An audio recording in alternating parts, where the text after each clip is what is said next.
ဘဝဟာအစကတည်းကခက်ခဲနေပြီးသားမို့ဒီထက်ပိုပြီးပြင်ပန်းစွာမရှင်သန်ပါနဲ့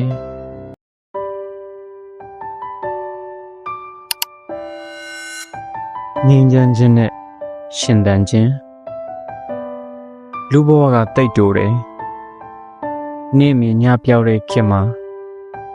ဘသူအတွက်နဲ့မှကိုယ်စိတ်ကိုပြင်ပန်းစွာမရှင်သန်ပါနဲ့ကိုယ်စိတ်ကိုမနှိပ်စက်ပါနဲ့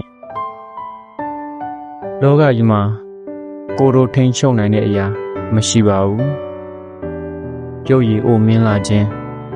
မကြမ်းမာခြင်းကိုယ့်ကိုအမြဲချစ်နေစေဖို့စသဖြင့်ပေါ့ကိုယ်တို့မထိန်ချုပ်နိုင်တဲ့အချက်တွေအများကြီးရှိနေပါသေးတယ်မထိန်ချုပ်နိုင်တဲ့အပြင်အရာအလုံးဟာသင်္ခါရသဘောတရားတွေသာဖြစ်ပါတယ် Nothing lasts forever နေ့ရက်တိုင်းကိုမပျော်မရွှင်ကုန်ဆုံးသွားတာအင်မတန်မှနှမျောစရာကောင်းပါတယ်နေ့ရက်တိုင်းဘဝအတွက်ရုန်းကန်နေရတယ်စားဝတ်နေရေးငွေရေးကြေးရေးစီးပွားရေးလူမှုရေးတာဝန်များစွာခေါင်းပေါ်ထမ်းထားရတဲ့အခါလူဟာပြုံးရည်ဖို့တောင်မေ့လာတယ်ပျော်ပျော်နေဖို့မေ့လာတယ်ရှင်သန်နေတဲ့အတိတ်ပဲကိုမေ့လာတယ်ဘာအတွက်ရှင်သန်နေတယ်လဲပေါ့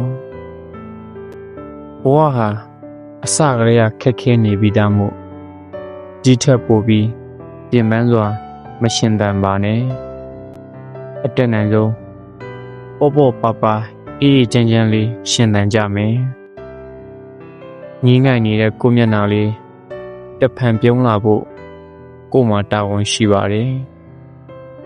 ပျော်ရွှင်စွာနေဖို့ကိုမှတာဝန်ရှိပါတယ် Living with peace ငြိမ်းချမ်းခြင်းနဲ့နေထိုင်တတ်ပါစေကွယ်